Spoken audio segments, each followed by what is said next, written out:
The late afternoon sun bathed the Dorson family's living room in a soft amber glow, casting elongated shadows across the wooden floor as it filtered through curtains that were only halfway drawn. In the center of the room, Dan Dorson, now 50 years old, adjusted himself slightly in his wheelchair, a low grunt escaping his lips as a pang of pain struck his side. The moment served as a grim reminder of what had happened over a decade ago, a sudden, unforgiving stroke that had sent him crashing down the stairs. That single moment had left him with a broken hip and confined him to a wheelchair ever since. 14 years later, the physical limitations endured, offering daily reminders of the life he once had and how swiftly it had changed. From the kitchen came a familiar, caring voice. "Do you want a blanket, Dad?" Ellie called out, already tugging one from the hallway closet before she'd even heard his response. At just 19, Ellie was the only one of Dan's children who still lived at home. Her life, quietly and devotedly, had become tethered to his care. She bore the responsibility with a quiet dignity, her maturity deepened by years of sacrifice. Dan responded with a faint smile, his voice gravelly with fatigue. "No need, sweetheart, I'm okay." "What time did Ethan say he'd be here?" he asked, shifting slightly again. Mark, his second oldest son at 25, glanced at his phone. "He said 6, should be pulling in soon." Mark bore a resemblance to Dan, broad-shouldered and square-jawed, complete with the family's signature cleft chin. But temperamentally, he was more even-keeled, practical, grounded.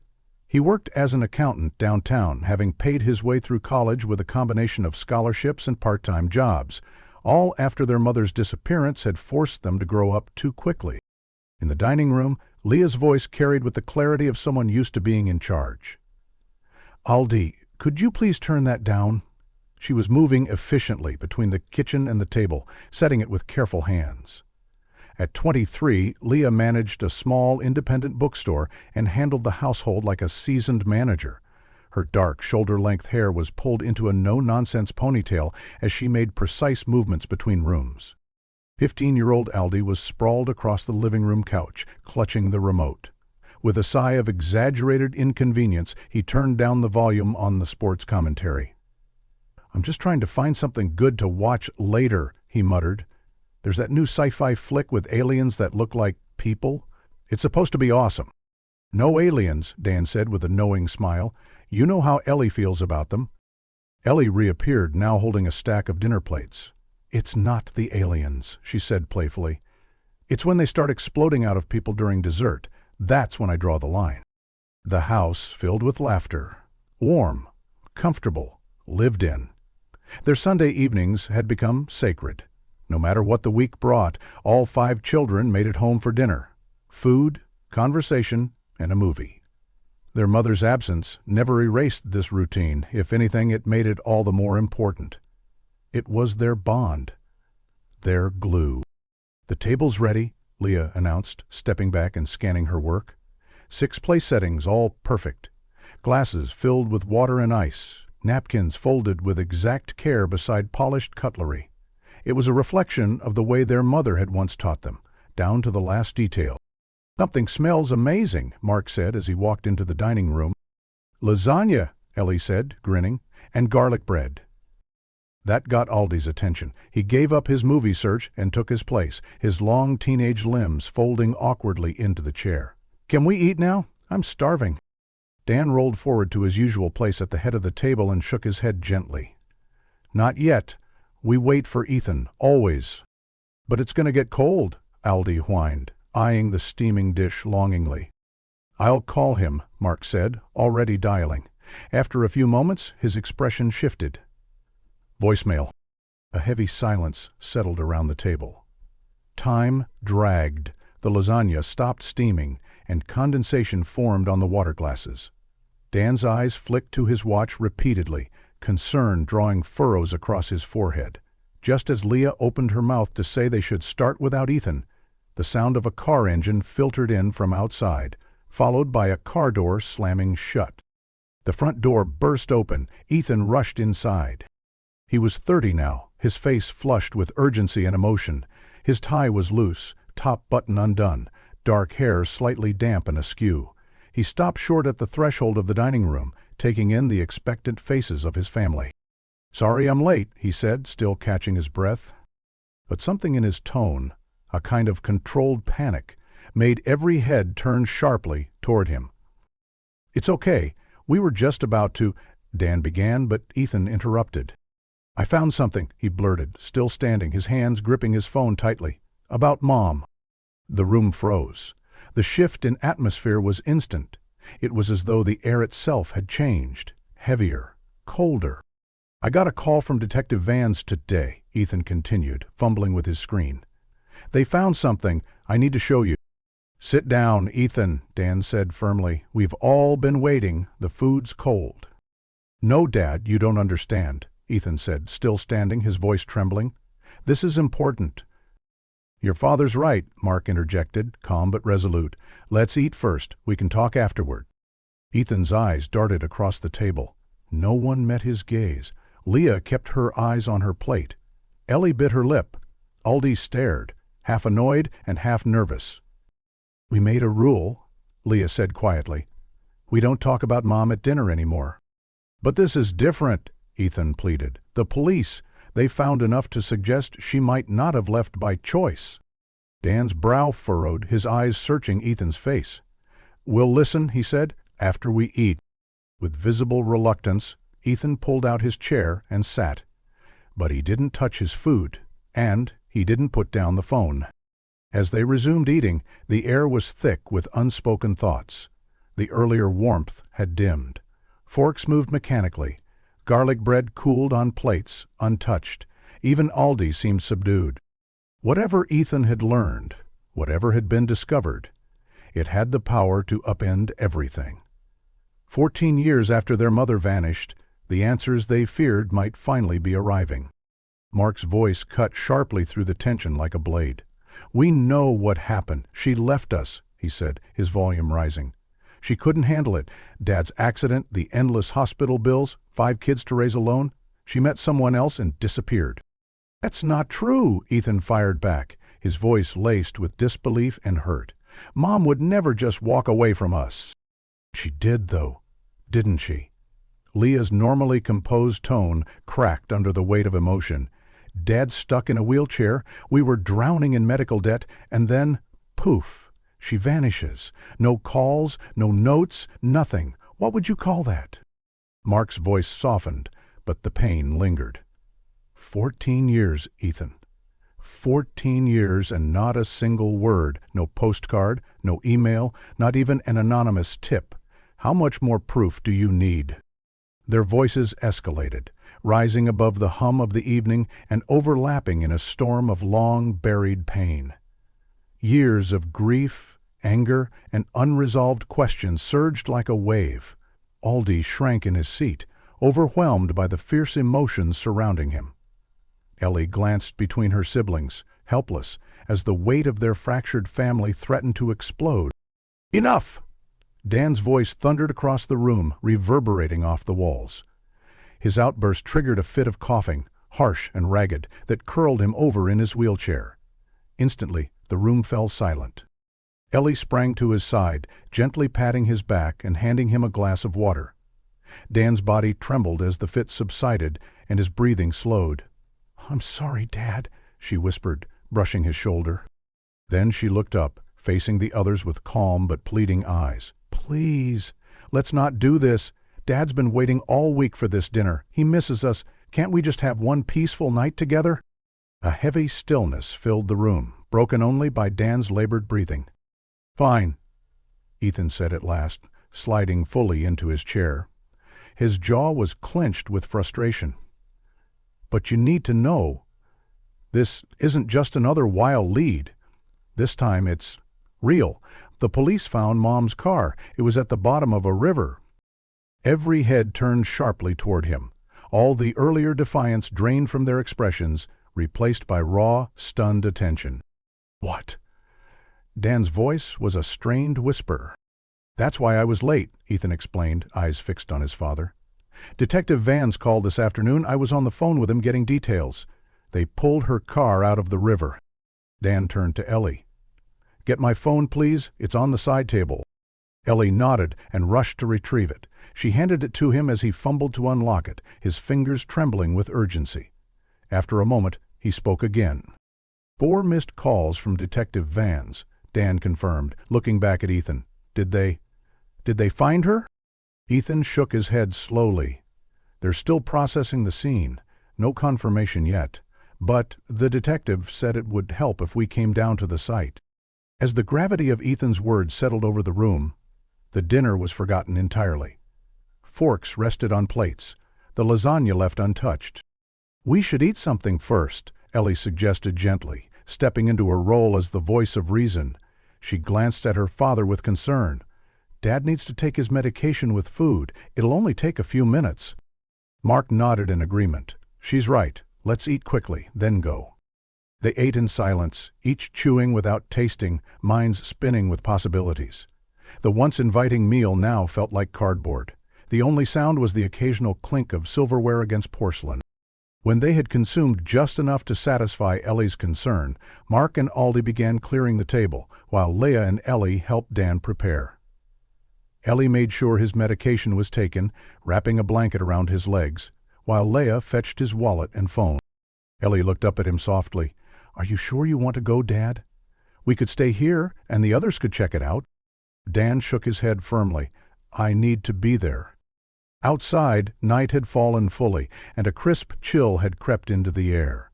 The Dorsons' aging SUV, customized to accommodate Dan's wheelchair, waited in the driveway. Their one-story, ranch-style home sat quietly at the edge of town, surrounded by oak trees that had borne silent witness to decades of family memories, both joyous and painful. Ethan and Mark carefully transferred Dan from his wheelchair into the passenger seat, folding the chair and loading it into the back. Leah, Ellie, and Aldi climbed into the middle row, and Ethan slid into the driver's seat, adjusting the mirrors. I'll drive, he said, his tone resolute. I know exactly where we're going. As the SUV pulled away from the driveway, Ethan glanced back at the house. The porch light glowed gently. Warm, yellow light spilled from the windows. From the outside, it looked like any other peaceful family home. But inside, the Dorsons carried wounds no stranger would ever see. They drove through the familiar streets of their town, passing landmarks loaded with memory. The high school where all 5 siblings had once walked the halls. The grocery store where their mother was last seen. As they passed that store, Ethan's grip tightened on the steering wheel, his knuckles pale. What exactly did Detective Vans tell you? Dan asked, breaking the heavy silence that filled the vehicle. Ethan kept his eyes ahead. Not much, just that they just found Mom's car in a river while checking something unrelated. He wouldn't say more over the phone. After all this time, Leah murmured from the back seat. Why now? No one had an answer. A buzz broke the quiet. Ethan glanced at his phone. It's him, he said. He's sending the location. It's at Miller's Lake. That's nearly half an hour from here, Mark noted, brow furrowed. What would Mom's car be doing way out there? No one needed to say what they were thinking. Miller's Lake was isolated, heavily wooded, the kind of place someone might go to vanish, on purpose or otherwise. As the town faded behind them, streetlights grew sparse. The road narrowed. Ethan switched on the high beams, guiding the SUV down the winding rural road. No one spoke as they continued on the road. The hum of the engine and the occasional rustle of wind against the windows filled the silence.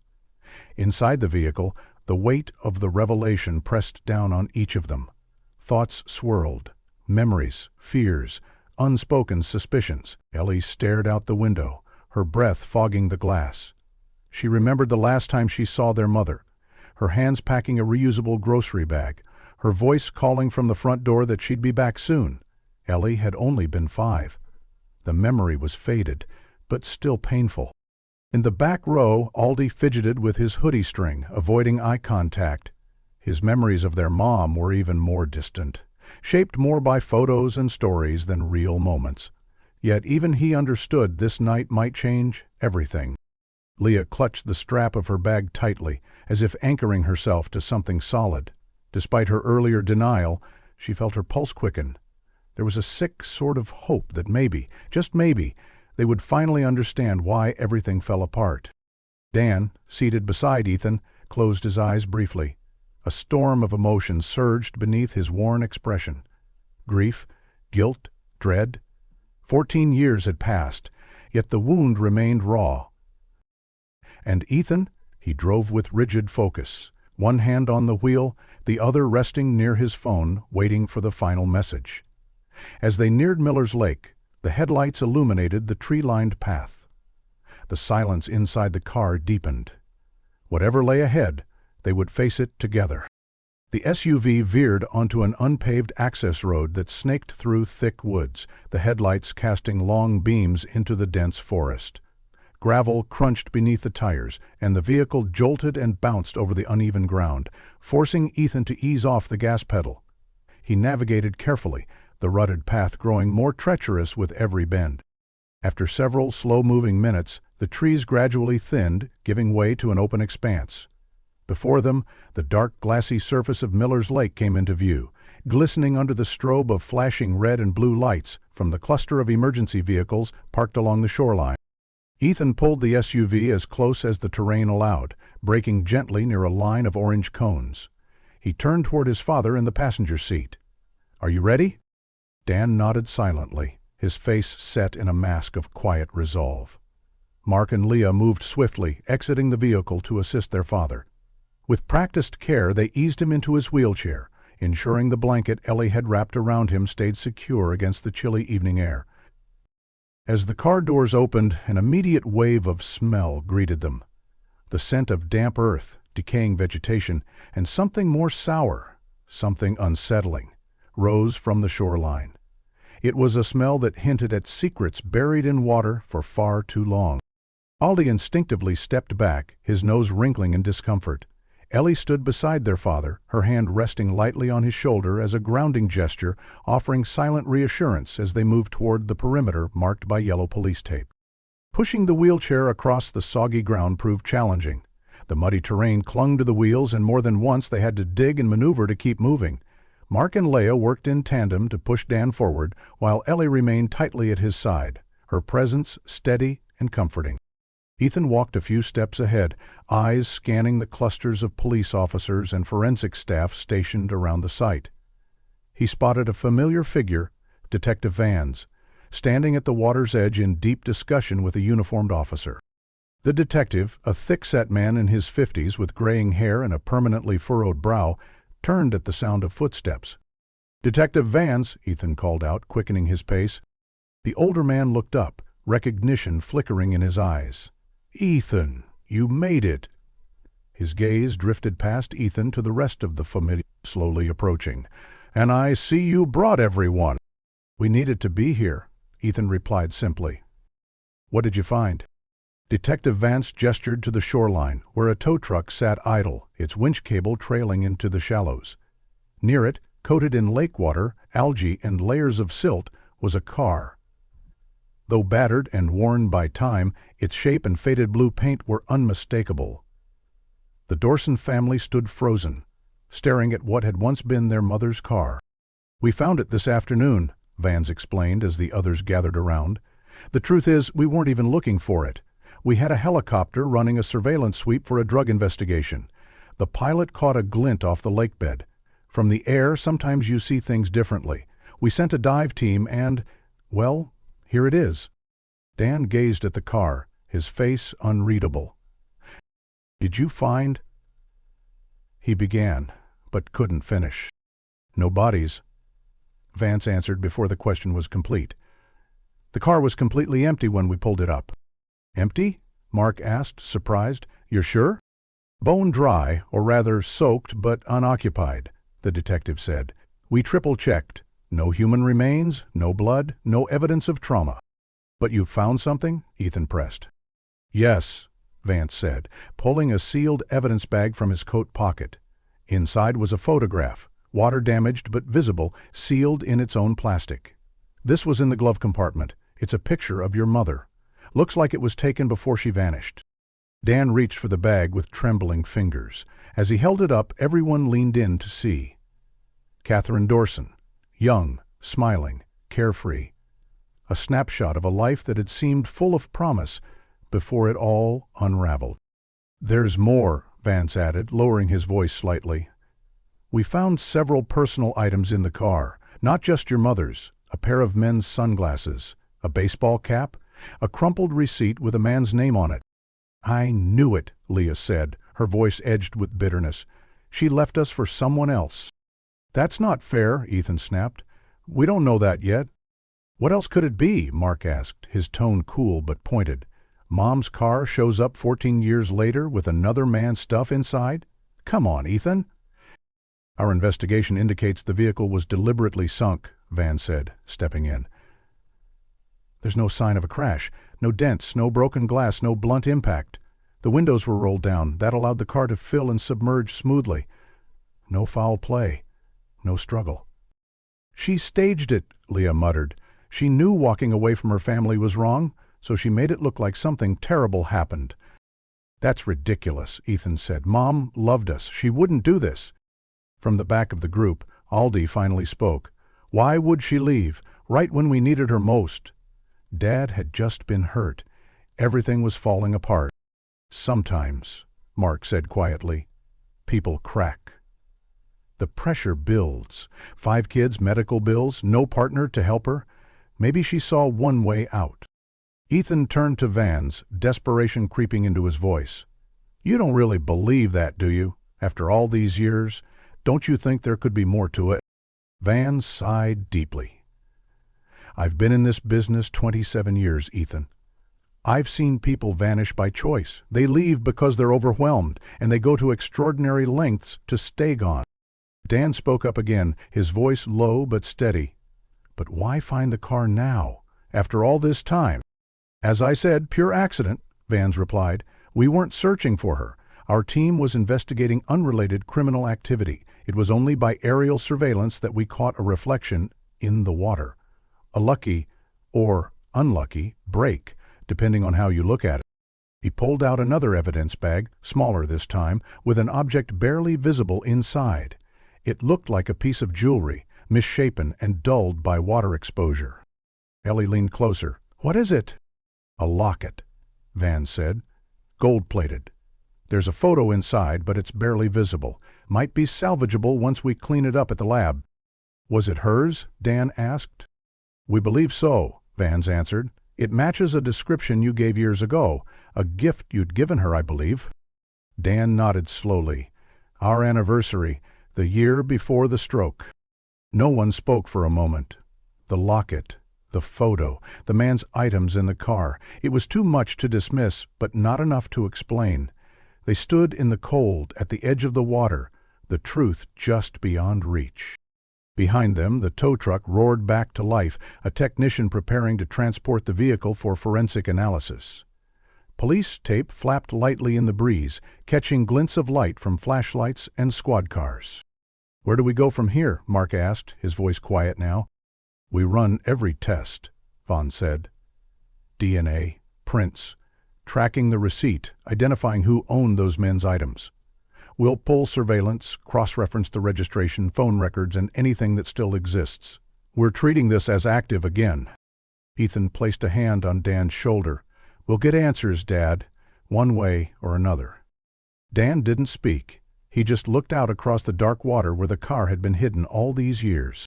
As they turned to leave, the forest seemed quieter, almost holding its breath. Somewhere beneath the surface, the final pieces of the puzzle waited to be unearthed. This is what confirmed the car was your mother's, Detective Van said, holding up a new evidence bag. Her driver's license was tucked in the center console, alongside this. He handed Dan a second evidence bag, and Dan took it with unsteady hands. Inside was a faded photograph, visibly warped by water damage but still recognizable. It was a family portrait. Dan, Catherine, and their 5 children, captured in happier times just months before Catherine vanished and Dan's stroke shattered their world. Dan stared at the photo in silence, his lips tightening, memories clouding his vision. So what happens now? Mark asked, his voice steady but subdued, always the practical one of the siblings. Detective Vans exhaled slowly, rubbing the back of his neck with a weary hand. We'll process the car fully. There might be more clues hidden in the frame, the upholstery, or tucked away in compartments.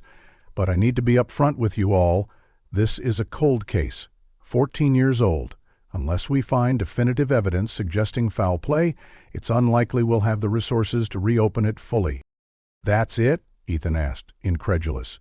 "You're just going to label it voluntary disappearance and move on?" "I didn't say that," Vance replied calmly. "But we can't ignore what the evidence is telling us.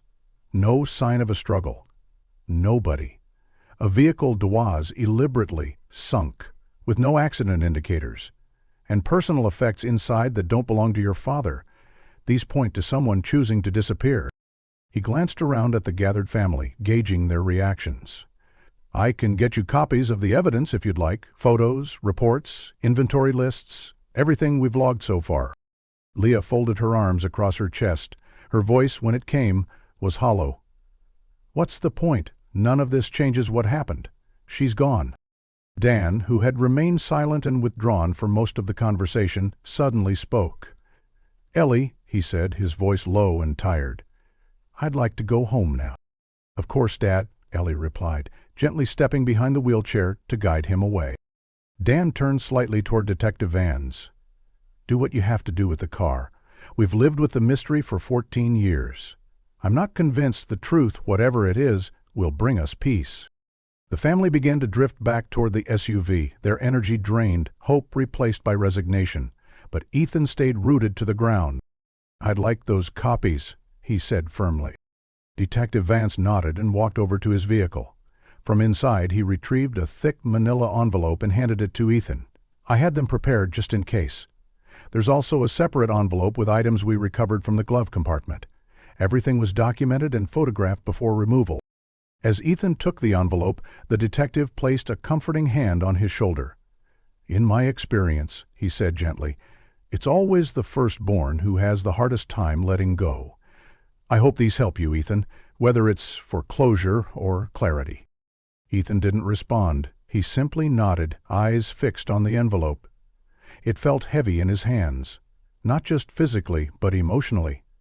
Somewhere inside might lie the answer that had eluded them all these years. He turned and walked toward the family vehicle, where the others waited. Each step felt slower than the last.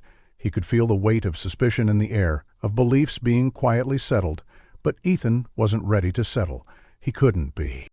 The family climbed back into the SUV. This time there was no urgency, no silent thrill of hope, just exhaustion. Mark took the driver's seat and wordlessly extended a hand toward Ethan. "I'll drive," he said, sliding the key into the ignition. Ethan nodded and moved to the back row, choosing a seat where he could be alone with the envelope.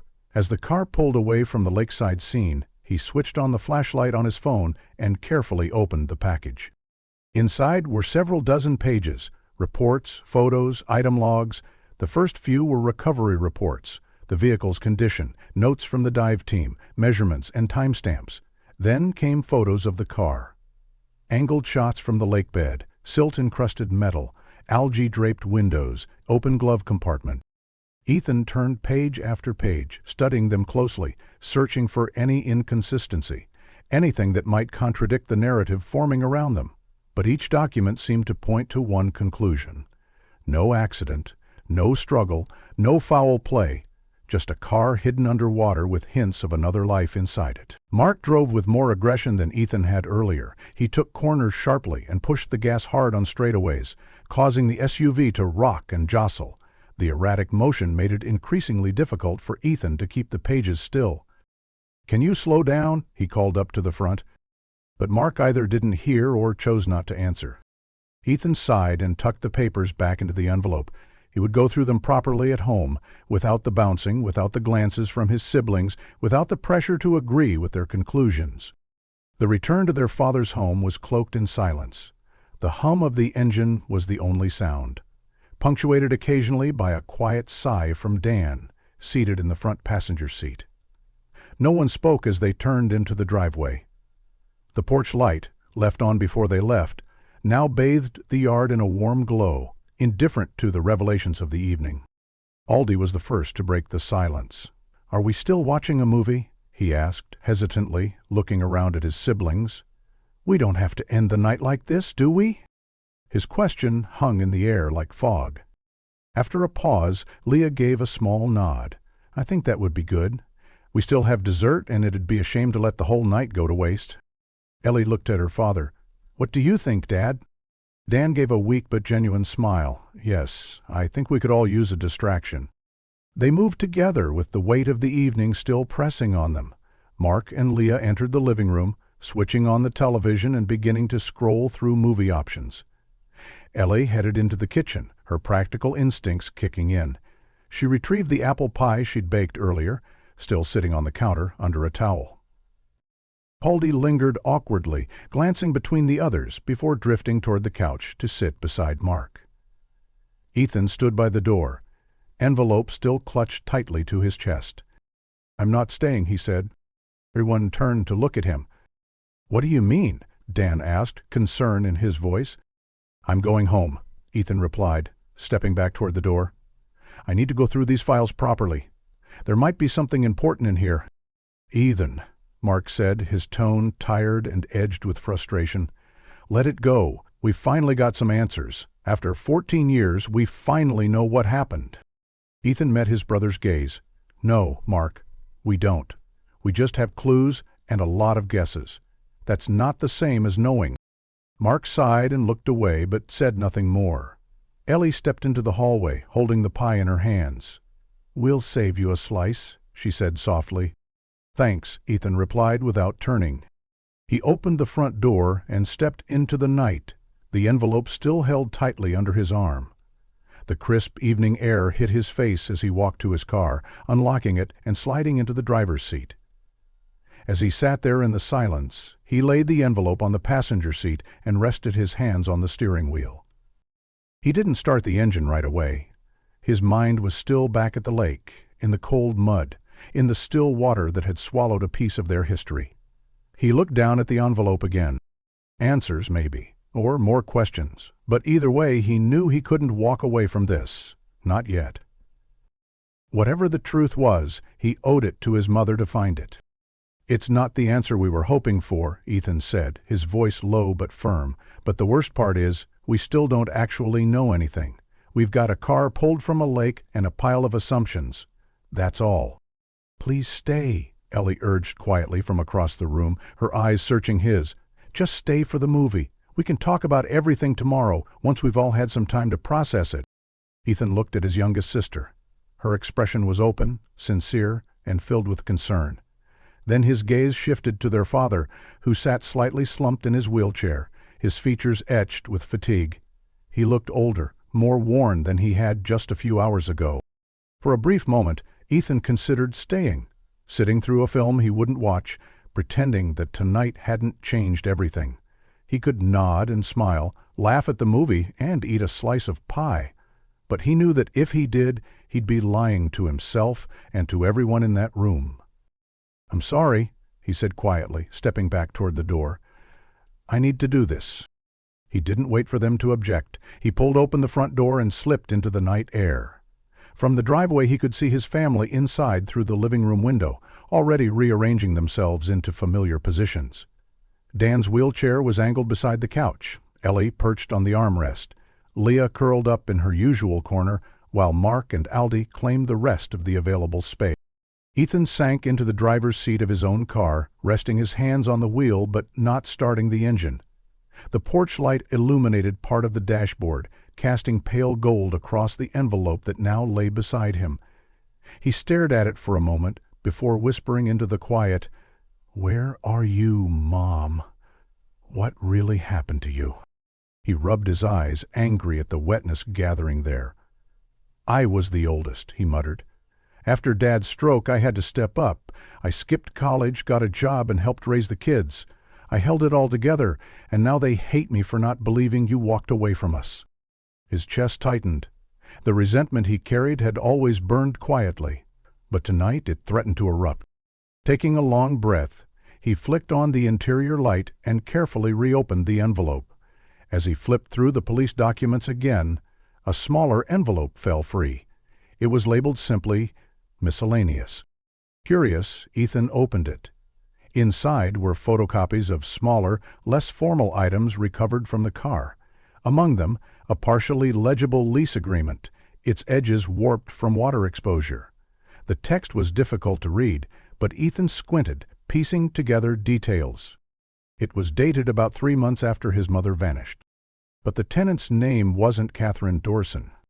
Instead, it read Elizabeth Carter. His breath caught. He looked at the bottom of the page. The signature was faded, blurred, but unmistakable. The distinctive looping C in the last name. The graceful, flourished E at the beginning. Leipnick. Oh, his mother's handwriting. Elizabeth Carter, he whispered. She used a fake name. Ethan's mind raced. Why would his mother create a new identity? And why would she rent? He checked the lease again. The listed address wasn't a home or apartment. According to the document, it was a unit in an industrial zone far from any residential area. He quickly grabbed his phone and opened a mapping app. Typing in the address, he waited for the satellite view to load. The screen displayed a location surrounded by factories and warehouses on the outskirts of the city. His mother had rented a warehouse?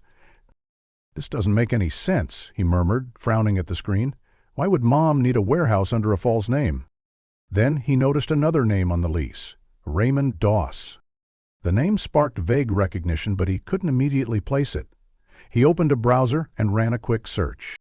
His stomach turned as the results appeared. Raymond Doss, he read under his breath. Local businessman questioned in money laundering. Suspected in fraud investigations. Multiple business fronts under scrutiny. Ethan skimmed article after article. Doss was notorious. He owned multiple shell companies and had long been associated with predatory lending schemes and suspected criminal enterprises. Law enforcement had never managed to convict him, but his name was well known in shady circles. Ethan sat back in his seat, pulse racing. His mother had rented a space connected to a man like that, 3 months after her disappearance. Under a fake name? Through the windshield, Ethan saw the warm glow of his family's living room. They were watching the movie now, laughing at something on screen. For a moment, he considered returning. Maybe if he showed them this, they'd understand. Maybe they'd stop believing the easy story of a mother who'd run away. But he knew they wouldn't. They were exhausted, done, resigned. "I'll do this myself," Ethan whispered. He slid the key into the ignition and started the engine. The GPS on his phone was still open, the warehouse address ready for navigation. Without hesitation, he put the car in gear and pulled out of the driveway, heading not for his apartment, but toward the address on the lease. As the minutes passed, the city gave way to sparser, darker streets. Streetlights grew fewer. The air seemed thicker here, the buildings older, with cracked windows and graffiti-tagged walls. Chain-link fences surrounded vacant lots. Security lights buzzed overhead, flickering in isolated pools of harsh blue-white light. After nearly half an hour, his GPS pinged, "You have arrived." Ethan slowed and peered out the window. A battered, single-story building sat back from the road. A weather-beaten sign above the front door read, "Quality Furniture Refurbishing." Most of the lettering had peeled away. It looked half abandoned. A gravel lot stretched before it. Only one vehicle was parked, a rusting pickup truck near a side door. The building seemed operational, but barely. Ethan pulled into the lot and killed the engine. He sat still for a moment, staring at the place. Faint light flickered inside one of the windows. He didn't know what he'd find, or even what he was looking for, but something deep in his gut told him this warehouse held part of the story no one else wanted to hear. And Ethan was ready to listen. Ethan reached over to the passenger seat, retrieving a notebook and pen from the glove compartment. He began scribbling notes, the alias, the warehouse address, the name Raymond Doss. Beneath that, he jotted down questions. Why the fake name? What was stored here? Was she hiding, working, being hidden? He underlined that last one, being hidden, twice. He opened his phone again and took screenshots of the Leeson articles. If anything happened tonight, he wanted a record of where he'd been and what led him there. Then, drawing a breath to steady his nerves, he stepped out of the car. Gravel crunched underfoot as he approached the building. The air smelled faintly of motor oil and mildew. A single security light above the entrance buzzed intermittently. He tried the front door. It was locked. He circled the building slowly, hugging the shadows. At the back he found a smaller door, metal and rusting at the hinges. To his surprise, it was ajar. He hesitated only a second before stepping inside. The interior was dimly lit by a single bare bulb hanging from the ceiling. Dust floated in the beam of light. Rows of shelves lined the walls, holding boxes labeled with faded markers. Furniture parts leaned against one side of the room, covered in plastic sheeting. Ethan moved cautiously, his phone flashlight cutting through the darkness. He spotted a small office in the back corner, its door half open. On the desk inside, papers were scattered, some yellowed with age. He stepped forward, heart pounding, as his light passed over one document. His mother's handwriting. She had been here. This place wasn't just a rental. It had been used. By her. Ethan didn't know what it all meant yet, but one thing was clear. She hadn't vanished without a trace. And he was getting closer. Ethan noticed immediately that the windows were deliberately obscured from the inside, preventing any clear view into the building's interior. He turned off the engine, but didn't step out of the car right away. He sat in stillness, weighing his options. He hadn't planned this far ahead. Reaching the warehouse had seemed like the finish line, but now that he was here, uncertainty crept in. What was he supposed to do next? It was nearly 10 p.m., and he seriously doubted any legitimate business would be operating this late. Still, a light glowed faintly from within, and someone had to be there. He debated whether to approach or to come back in the morning with a more structured plan. Just as he was about to put the key back into the ignition, a side door opened. A man stepped out, carrying a steaming cup in a small plastic container. The silhouette was broad, older, and moved with a calm steadiness. As soon as the man saw Ethan's car, he began walking toward it, each step deliberate and measured. Ethan's first instinct was to drive away. The darkness, the isolation, the man's deliberate pace, it all triggered alarms in his head. But something told him that this moment could be his only chance to make progress, to learn something, anything. He rolled down his window. As the man approached, it became clearer that he was older than he initially appeared, likely in his early 60s, yet his stride was firm, confident. He wore a thin jacket over a uniform-style shirt which bore no company logo or name tag. His face was tanned and deeply lined, like someone who'd spent decades outdoors or under harsh fluorescent lights. His eyes, though, were sharp, alert, and evaluating. Even then, the man greeted in a surprisingly friendly tone. "You lost? Not many folks find themselves out here at this hour unless they took a wrong turn." Ethan hesitated, his mind racing through excuses. The truth about a missing mother and a decades-old mystery felt too far-fetched, too risky. Instead, he spun a lie that sounded plausible. "I might have taken a wrong turn," Ethan replied with a light chuckle, trying to sound casual. "But when I saw the lights on, it caught my attention. I run a small business and have been looking into potential warehouse space. I know it's late, but I figured I'd take a look." The man sipped his drink slowly, never taking his eyes off Ethan. "This place ain't for sale, if that's what you're thinking." "I see," Ethan said, trying not to sound too disappointed. "Any chance you know who owns it?" "Harvey Doss," the guard replied simply. Ethan's stomach dropped at the name. Doss. Just like the lease, just like the articles. "Harvey Doss," he repeated, feigning ignorance. "Doesn't ring a bell." "Son of Raymond Doss," the guard clarified, raising an eyebrow. "You never heard of Raymond Doss?" Ethan shook his head, continuing the act. "Should I have?"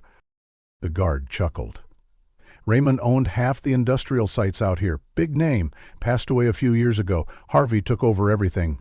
Ethan nodded, feigning casual interest while inside his thoughts were tumbling.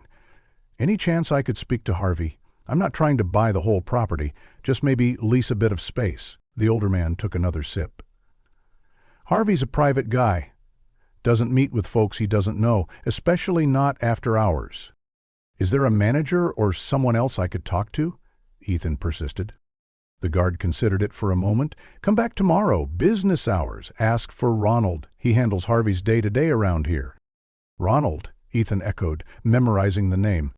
"Yep," the guard confirmed. "I report to him, and I got his number. I can give him a heads up that someone stopped by." "I'd appreciate that," Ethan said, keeping his voice neutral. "Ronald's a face-to-face type," the guard added.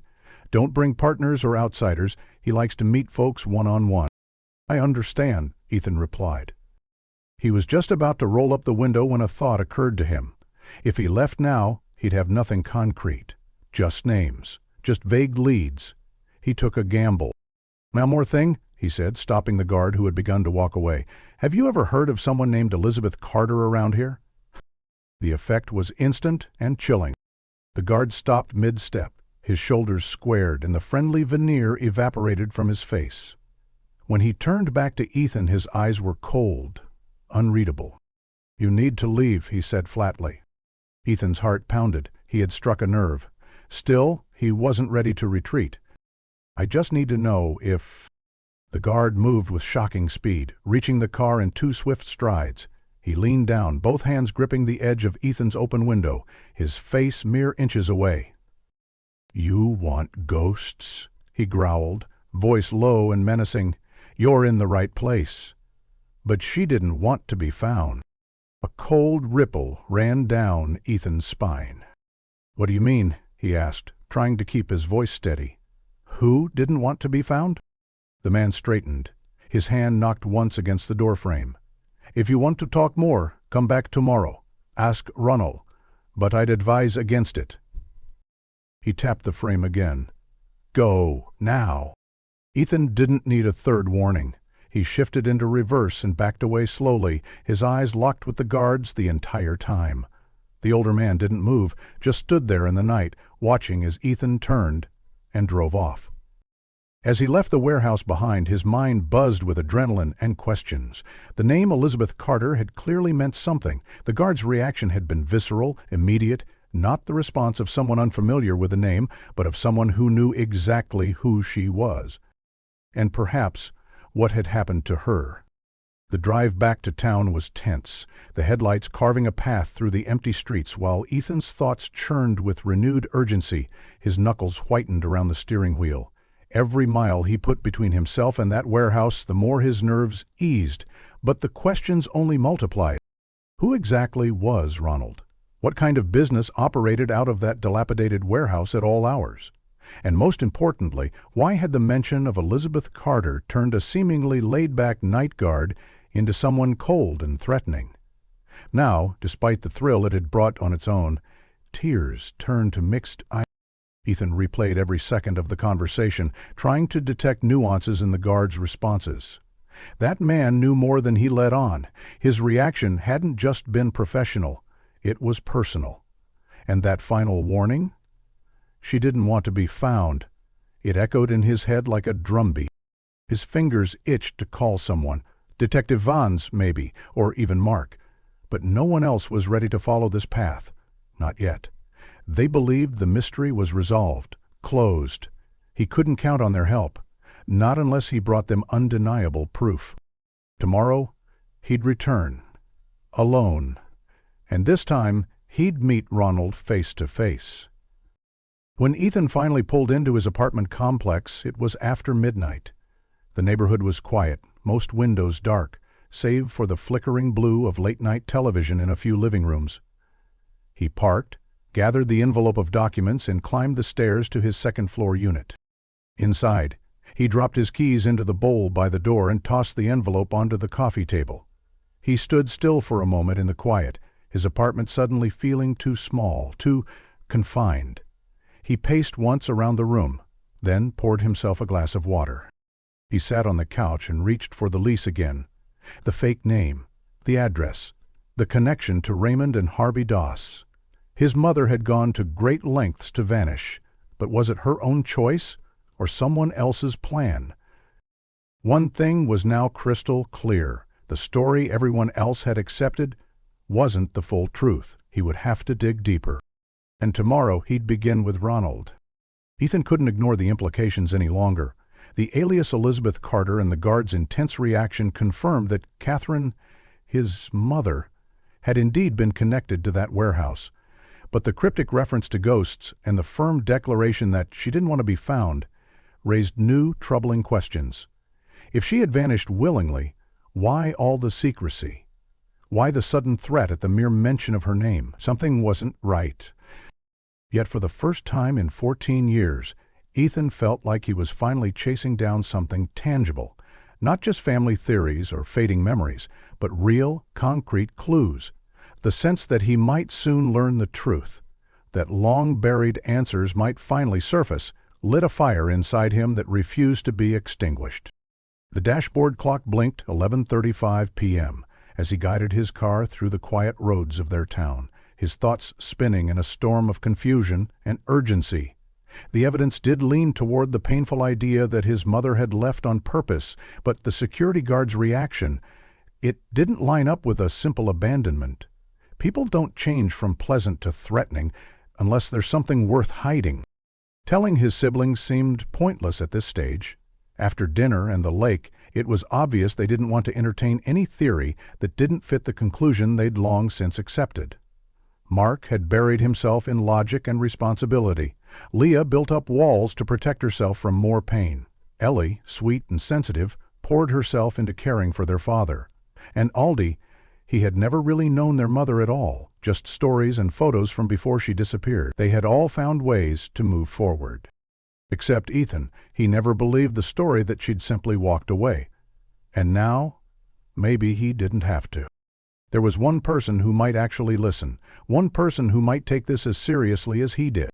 He pulled over under a flickering street lamp and dug into his wallet until he found Detective Van's card. Staring at the number, he debated whether to call. It was late, and he was probably waking the man up. But something told him that this couldn't wait until morning. The phone rang 4 times before a tired voice answered. "Van's here." "Detective, it's Ethan Dawson. Sorry for calling so late." There was a rustling noise, the sound of someone sitting up in bed. "Ethan? Is everything okay?"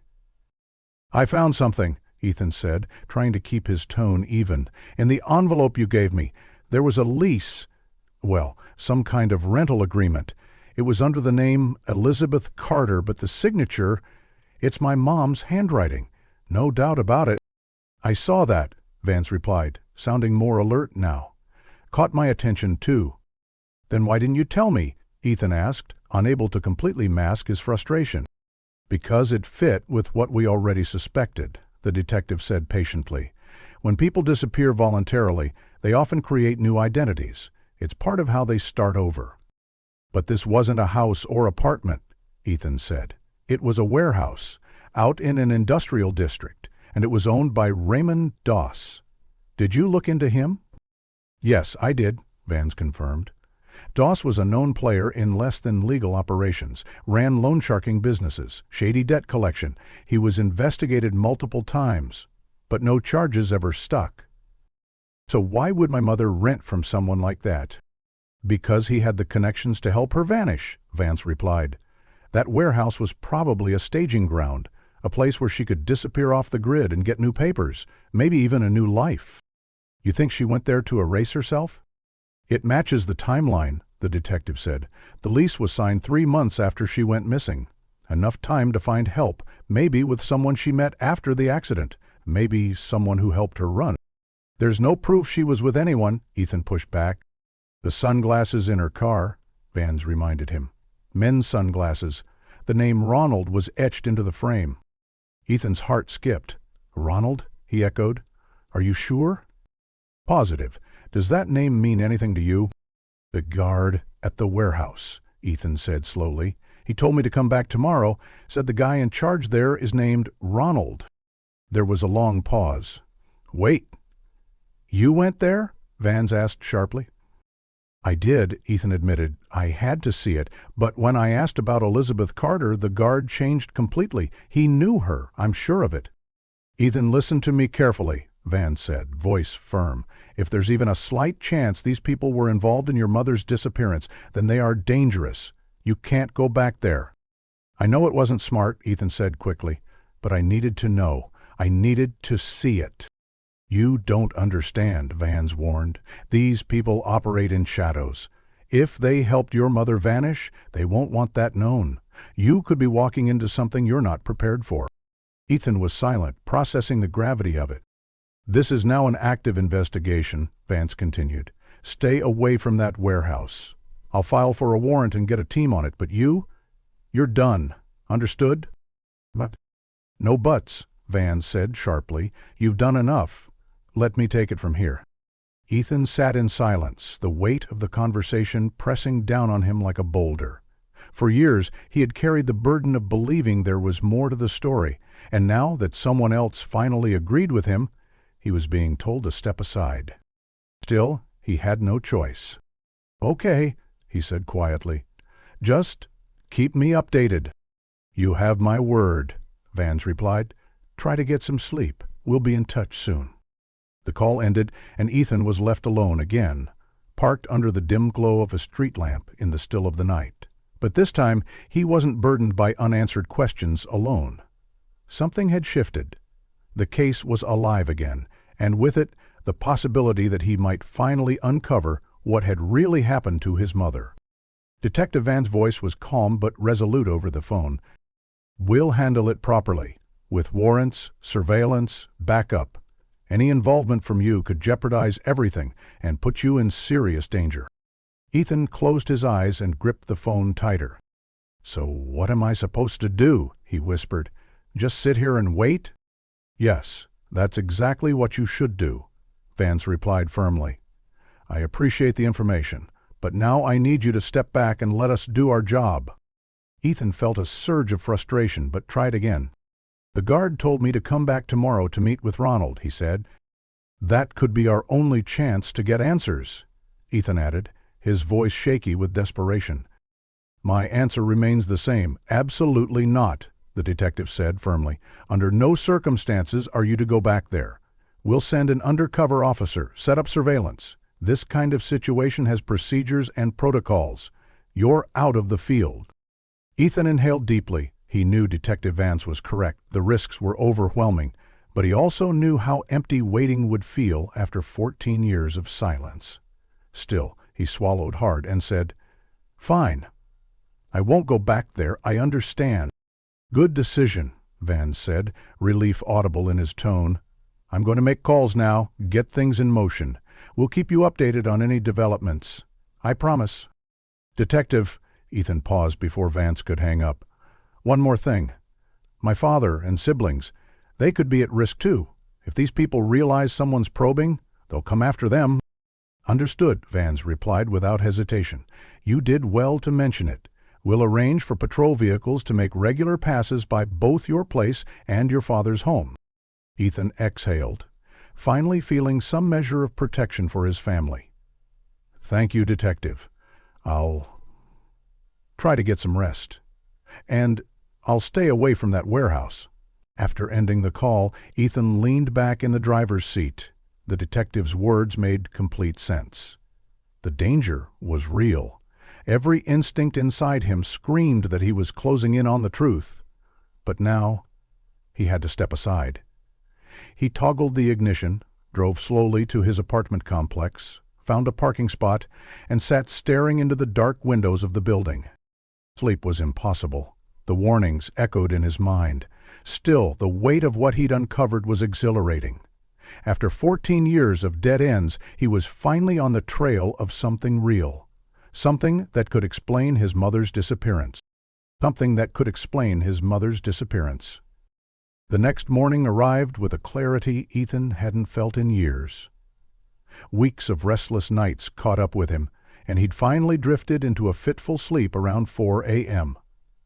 When the phone rang at 7:30 a.m., the caller ID read Detective Vance. "I'm on my way," Vance said without preamble when Ethan answered. "Going to the warehouse? Together?" Ethan asked, attempting to mask his eagerness. "Yes, but this time we do it my way. Be ready in 15 minutes. True to his word, Detective Vance pulled up outside Ethan's apartment exactly 15 minutes later. He was dressed in plain clothes, jeans, a faded button-down shirt, and a worn leather jacket. No suit, no badge on display. He looked more like an undercover electrician than a detective. When Ethan climbed into the passenger seat, he noticed another man in the back, another plainclothes officer. Vance introduced him briefly as Officer Miller, assigned for tactical support. "I've been up coordinating this overnight," Vance confessed as they backed out of the driveway. "Based on everything you discovered. Raymond and Harvey Doss, the Ronald reference? This is potentially dangerous. I've stationed plainclothes officers around the warehouse and got a tactical team nearby." Ethan nodded, heart racing. "Shouldn't we take my car?" he asked. "The guard saw it last night. If we drive something different—" Vance paused to consider before nodding. "Good idea. Let's switch vehicles before we get close." 10 minutes later, they rented a beat-up sedan. Ethan drove it, Vance next to him. Officer Miller followed behind in an unmarked police SUV as part of their surveillance perimeter. "Under no circumstances do you get out of the car unless I say so," Vance said quietly as they neared the industrial zone. "You're here because they already know your face. You'll help us get in without alarming anyone, but this is a police operation, not a family quest." Ethan swallowed hard, nodding. His mouth felt dry, anticipation thick in the air. They reached the gravel lot again. The doorless pickup, the boarded windows. The place looked the same, but eerily empty now. No glow of lights inside, no sound of footsteps, activity reduced to an ominous silence. "Something's off," Vance muttered, looking out from the passenger window. He scanned the perimeter, then slid his hand toward the concealed weapon under his jacket. "Wait here," he whispered. "I'm going to take a look around. If I signal you, if I get back in the car and close the door, you drive away. Meet Miller at the rendezvous point northeast on 22nd Street. Understand?" Ethan's lungs tightened. "Got it." Detective Vance stepped out, moving slowly toward the front of the building, body tensed like a predator stalking its prey. Ethan's pulse thundered in his ears as he watched through glass. Vance paused by the pickup truck, shining a flashlight through the dirty windshield. Then he angled toward a side entrance, the very door the guard had exited the night before. Vance tested the handle. It clicked. A twisted hinge, unlocked. He pushed quietly and slipped inside.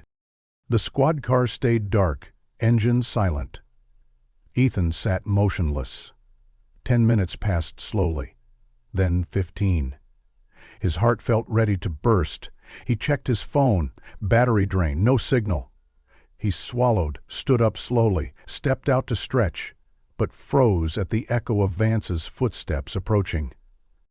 The detective appeared at the side door, motioning with gloved fingers, a nod that said, "It's clear, come on." Ethan's legs trembled as he followed Vance into the warehouse, each step echoing on the concrete. Inside, the air was stale. Light spilled from Vance's flashlight, illuminating a space drained of life. Equipment had been removed. Shelving had been dismantled. Only dust-covered flooring and empty brackets remained. It looked abandoned, like everyone had left in a rush. They crept through the cavernous interior. Vance motioned Ethan toward a corner where the floor was swept. No dust, clean scuff marks. "You see that?" Vance whispered. "Someone's been here recently. That's not just police cleanup." Ethan pointed toward a side room, once closed, now slightly ajar. Vance lifted the door carefully. Inside they found makeshift partitions, empty desks, folding chairs, remnants of wires. Vance paced inside slowly, stopping by an overturned cabinet. His light caught something, a small rectangular item half buried in dust. Ethan recognized it from the seized items list. Vance leaned down and extracted it, brushing off the grime. Face pale, he showed it to Ethan. It was a laminated photograph. Someone had preserved it. They'd found a clue. 10 minutes dragged by like hours, each second tightening the knot of anxiety in Ethan's chest. He sat motionless in the driver's seat, eyes locked on the warehouse entrance, fingers tapping a frantic rhythm on the steering wheel. Finally, Detective Vance reappeared, emerging from the shadowed doorway. He lifted a hand and gestured sharply. "Come here!" Ethan's heart thudded. He hesitated only a second before throwing open the car door and making his way across the uneven gravel lot. He knew it was a risk, but the possibility of real answers drove him forward. "It's empty," Detective Vance said the moment Ethan reached him. His tone was clipped, serious, completely cleared out. "They must have fled after your visit last night." The realization landed like a punch. Ethan followed Vance into the building, the thick scent of dust and abandonment filling his nostrils. The warehouse stretched wide and open, eerily silent, a shell of what had once been an active operation. Inside, signs of hasty evacuation were everywhere. Rectangular patches of clean concrete marked where desks and equipment had once stood. Shelving brackets jutted from the walls like ribs. Severed cables dangled from the ceiling like vines in an overgrown jungle. It was obvious. Whoever had been operating here had left in a hurry. "These were definitely running something organized," Vance murmured, shining his flashlight toward a section of the space where makeshift partitions had been erected. These weren't just storage units. These were workstations, maybe even living quarters. This was a base of operations. Ethan moved slowly, trying to absorb every detail. He imagined his mother here, walking these same floors, breathing the same stale air. Was she a prisoner? A partner? Had she come willingly? "Over here," Vance called. He was crouching near an overturned desk, his flashlight trained on something partially wedged beneath it. Ethan crossed the space and knelt beside him. The detective reached under the desk and pulled out a slightly crumpled photograph. It showed a large cargo ship docked at an industrial port. The name on the hull was clearly visible, Eastern Horizon. "Turn it over," Vance instructed, handing it to Ethan. On the back, handwritten in blue ink, was a short list of names and a schedule, the ship's name. A departure date, just a few days from now, and initials that made Ethan's breath catch: Elizabeth C. and Ronald M. "They're planning to move people using this ship," Van said, already pulling out his phone. "And based on this list, your mother might be one of them. Or was. This operation could go much deeper than we thought." He radioed in immediately, voice sharp and authoritative. "This is Detective Vans. Priority alert. Target vessel is the Eastern Horizon. Request full search of the harbor. Alert all Coast Guard units and intercept if possible. Repeat, do not let that ship leave." Turning to Ethan, his face was grim. "We need to move. Now." "If Ronald and his people left last night," he continued, "they might have pushed up their timeline. The ship could be setting sail earlier than expected." As they jogged back toward Ethan's car, Vons made another call. "Get officers to secure the Dawson residence and check on all family members. They might be in danger. Anyone connected to this woman is now potentially a target." Ethan stumbled for a step, the implication sinking in. I didn't think. God, I was so focused on Mom, I didn't even consider." "Call them," Vance instructed sharply. "Every one of them. Your father, your siblings. Tell them to stay where they are. Officers are en route." Ethan climbed into the car and did as told. First he called his father. Dan answered after the second ring, confusion quickly turning to concern. Then Ethan called Mark, Leah, Ellie, and finally Aldi. He explained the situation as calmly and clearly as he could, what they'd discovered, what might happen next, and that police protection was being arranged. Reactions varied. Shock, fear, anger. Mark was skeptical, Leah was guarded. Dan was angry that Ethan had gone behind everyone's backs, but agreed to stay inside. Even Aldi, though confused, listened without argument. "They're warned," Ethan reported to Detective Vance as they sped toward the harbor. "But I don't know if they really believe it's serious." "Doesn't matter," Vance replied. "Better safe than sorry. If Ronald and the Doss family feel threatened, they could use your family to push back. They won't play fair." Soon, the harbor came into view. A sprawling industrial landscape of steel, concrete, and cranes. Dozens of piers jutted into the bay, cargo ships of varying sizes loading and unloading under the gray sky. Containers stacked like colored bricks surrounded the docks. Forklifts beeped in the distance. They reached the main security checkpoint. Vans leaned out the window, flashed his badge, and spoke quickly to the gate guard. "Ongoing police operation. We need access now." The guard nodded and lifted the gate, pointing them toward the harbormaster's office. Inside the office, chaos reigned. Several uniformed officers were already there, conferring with harbor personnel. Phones rang non-stop, radios crackled with updates. "What's the status?" Vans asked as they stepped inside. A tall officer turned, clipboard in hand. "The Eastern Horizon departed last night," he reported, 12 hours ahead of schedule." "What?" Vons barked. "Why?" "Port Authority approved it due to incoming weather concerns, but our meteorologists show nothing unusual. It was just an excuse to leave early. They knew. Ethan staggered back a step. They knew I was asking questions. The moment I showed up and said my mother's name, Ronald, the guard. They must have called everyone. Bonds placed a steadying hand on his shoulder. We're not done yet. Harbor Patrol boats are already in pursuit. The Coast Guard's been notified. That ship can't have gone far in 12 hours. Ethan looked toward the docks. What about here? He asked. Could Ronald's people still be around, coordinating something? We thought of that too, the officer replied. We've already detained several dock workers tied to the Eastern Horizon's departure. They're being questioned now. Good work, Vance said. We'll head to the station. I want to sit in on those interrogations. They turned and left, climbing back into Ethan's car. Vance immediately got back on his phone, issuing orders, checking updates, and coordinating with the task force. The pursuit had officially begun. Detective Van's phone buzzed continuously as they drove toward the station. Each alert tracked the pursuit of the Eastern Horizon, or confirmed security measures to protect the Dorson family. Suddenly, Vance announced in a precise voice, "They've got eyes on the ship. Coast Guard aircraft spotted at about 100 meters offshore, heading south. They're dispatching vessels to intercept." Ethan gripped the steering wheel as though it were the only real thing in his world. His mind raced.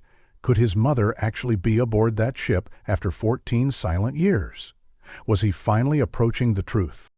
They arrived at the police station, a fortress of activity. Officers moved purposefully, phones rang incessantly, radios emitted urgent chatter. The tension was palpable. To Ethan's surprise, his entire family was already there. In the waiting area, Dan sat in his wheelchair, his face drawn and bewildered. Ellie stood behind him, arms folded protectively. Mark and Leah sat side by side, expressions tense and skeptical. Eldie fiddled uneasily with his coat. Seeing them all brought a wave of relief and guilt. "What are you all doing here?" Ethan asked as he approached, voice tight. "I thought you were staying at home." "The police brought us in, as a precaution," Mark explained, rising to greet him. "They said it'd be easier to protect us in one secure location." "Protect us from what, exactly?" Leah demanded, arms crossed like armor. Ethan opened his mouth to answer, but was interrupted by Detective Van stepping into the room.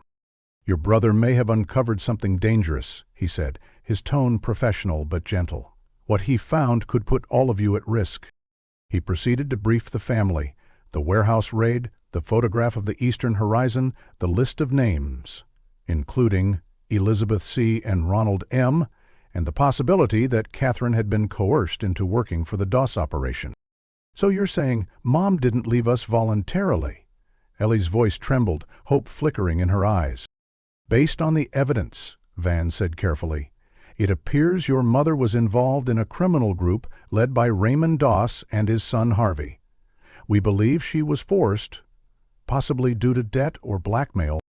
"That doesn't make sense," Mark interjected, leaning forward. "Mom didn't have any debts. Dad handled the finances. He was hospitalized, but we never struggled that badly." Dan cleared his throat, his voice cracking. "It's not entirely true," he admitted. All eyes shifted to him. "After my accident," he said, "the medical bills were overwhelming. Insurance didn't cover everything. Catherine became desperate. She tried to take out loans, bank loans, but we were maxed out." He closed his eyes as tears shimmered. "I was in rehab. I didn't know what she was doing to keep us afloat." Ethan moved to kneel beside his father's wheelchair. "Dad, you're saying Mom might have borrowed from someone like Raymond Doss?" Dan nodded, tears welling in his eyes. "She said she'd taken care of it. She told me not to worry. I believed her. I never asked questions. I should have." Detective Vans pulled up a chair in front of Dan. "Mr. Dorson," he asked softly, "did Catherine ever mention names? Raymond Doss, Ronald, anyone connected with loans?" Dan shook his head slowly. "Not by name. But a week before she disappeared, she said, 'Everything I do is for the family.' I thought it was just stress. I didn't realize—" His voice broke. Ellie laid a hand on his arm. Vance continued, "The men detained at the harbor are being questioned now. We hope they'll clarify whether the Eastern Horizon is carrying your mother." "Can I watch?" Ethan blurted. "I was the one who spoke to the guard at the warehouse. Maybe I'll recognize someone." Vance paused, then nodded. "You can observe, but I'll do the talking." He led Ethan down a narrow corridor to an observation room. A single-way mirror separated them from the suspects. In the first interrogation room, a young dock worker sat slumped in a chair, guarded and silent. Vance shook his head at Ethan. "Not him." They moved on. In the second room, a figure Ethan recognized instantly, the security guard from the warehouse. Even seated at the table, the man's posture was too composed, his gaze almost detached. "That's him," Ethan whispered to Vance, "the one who knew about Ronald." The detective nodded and motioned for them to stay. They watched as two officers questioned the guard quietly. The man dutifully answered questions about his job. "I was hired by Harvey Doss to provide security, but when asked about the Eastern Horizon, he claimed ignorance." Ethan leaned close to the glass. "He's lying," he whispered. "He knew about my mother. I'm sure of it." Vance continued observing, his pen scratching notes. After several tense minutes, he stepped forward and quietly signaled the guards. Moments later, he and the officers entered the interrogation room. A hushed conversation followed. Then Vance returned alone. The detective paused outside the one-way glass, then spoke softly to Ethan. "I told him we're going after the ship and that if his cooperation helps, it could benefit him. I pressed on Ronald, Harvey, your mother." He started sweating. After a while, he asked if he could call his wife. Ethan watched as Vance's shoulders relaxed slightly. "He is breaking. He might give us something concrete soon."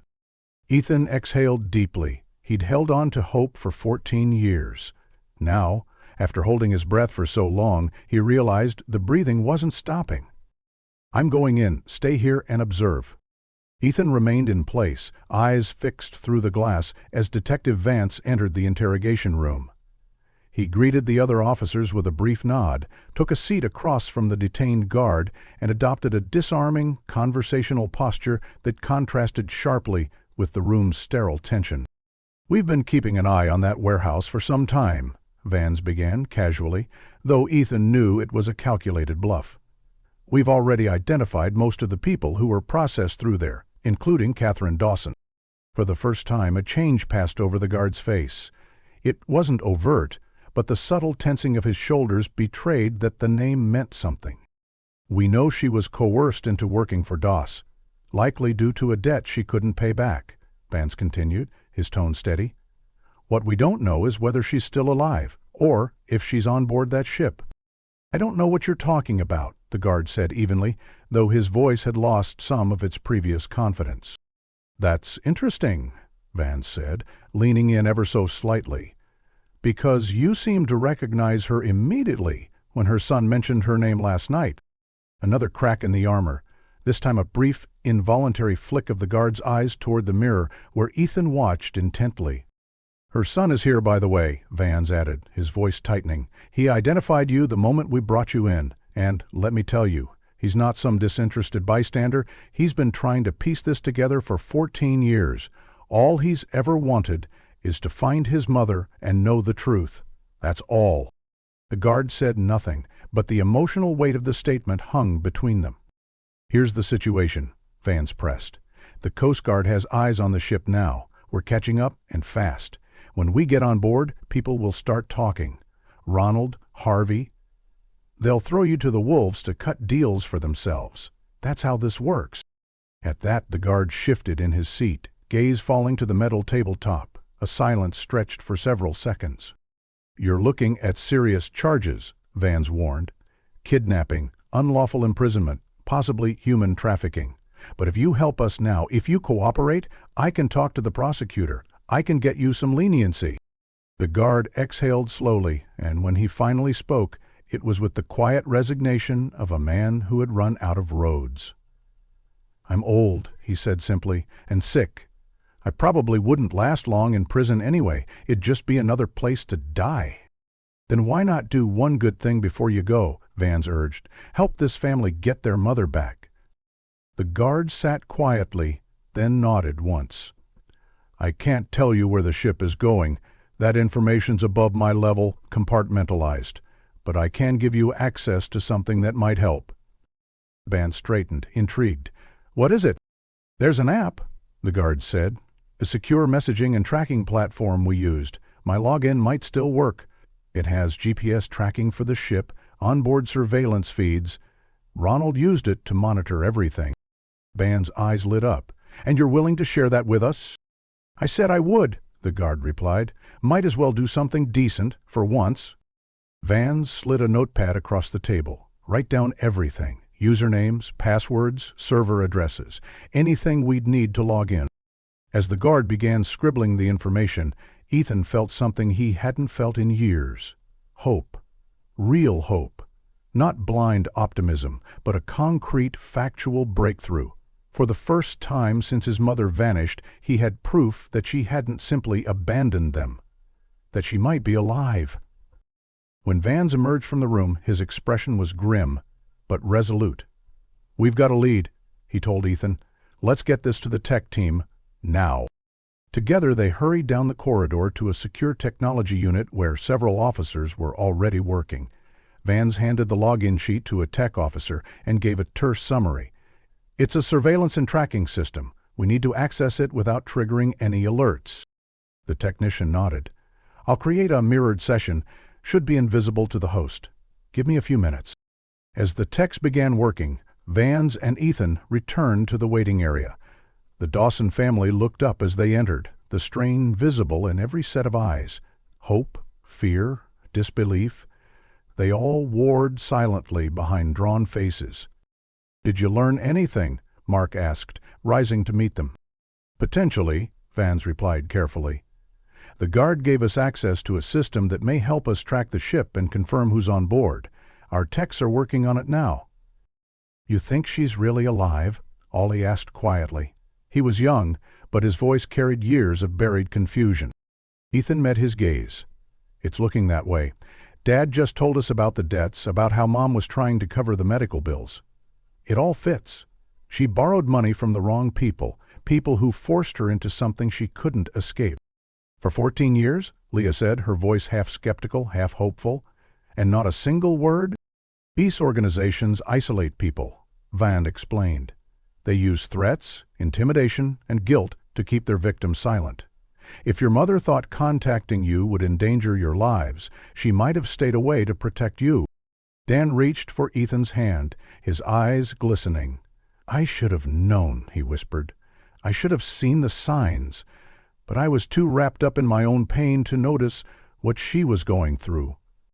No one knew, Dad, Ethan said, squeezing his hand. But we're going to find her.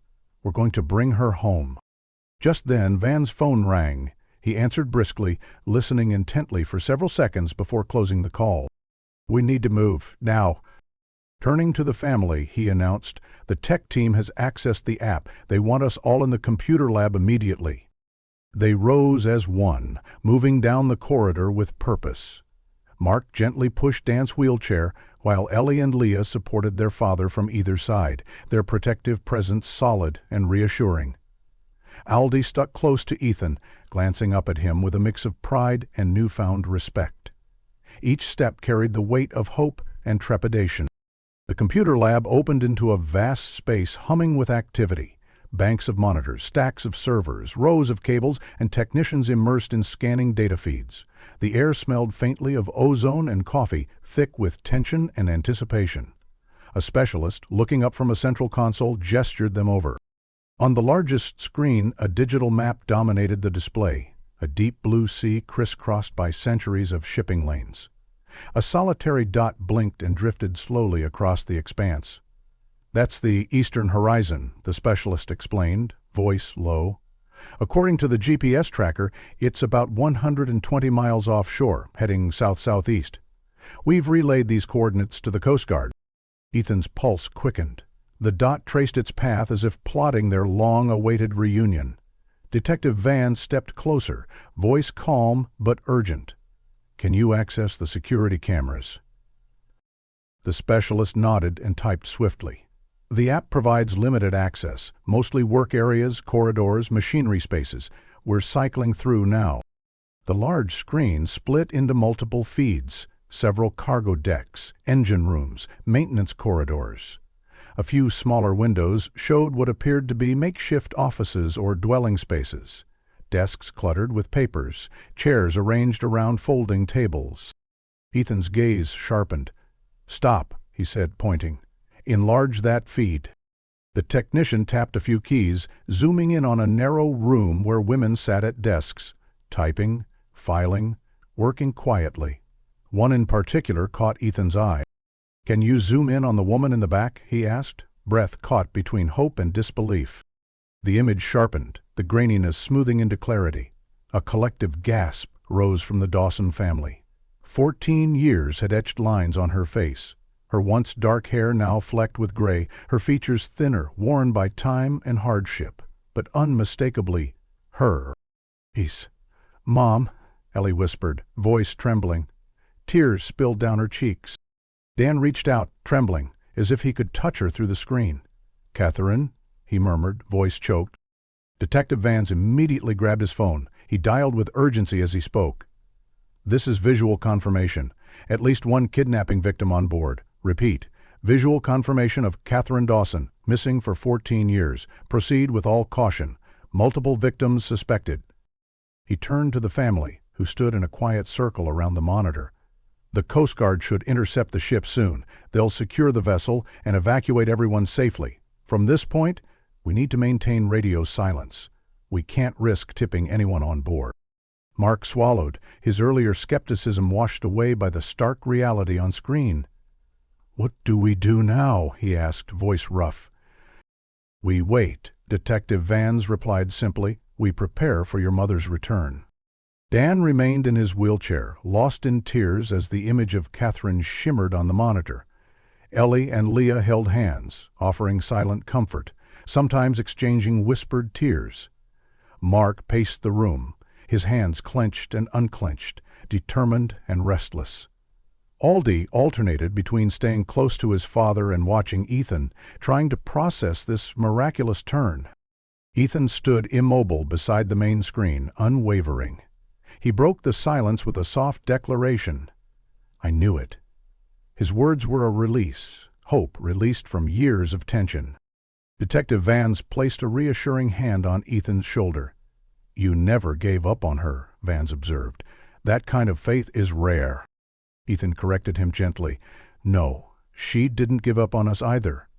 He realized something profound. Catherine had survived, against all odds, for them. "What happened to her doesn't matter now. What matters is that she's alive," Ethan continued, voice steady. "Whatever they did to her, she survived. She carried her love for us all these years." Everyone paused, absorbing the gravity of his words. Vans continued, stepping back to let the moment linger. "Faith isn't believing without proof. It's trusting in truth, even when everything else argues against it." He paused, letting each word land. "You held on to that faith for 14 years. That bond never broke." They stood together, the flickering image of Catherine reflecting in their eyes. Fragmented, yet powerful. Each recognized how their family had fractured under the weight of her disappearance. Each had hardened, secluded. Yet beneath that armor, an unbroken connection had patiently waited. Courage, Ethan understood, wasn't just about facing enemies. It was about embracing hope, the terrifying vulnerability of believing that broken parts could be made whole.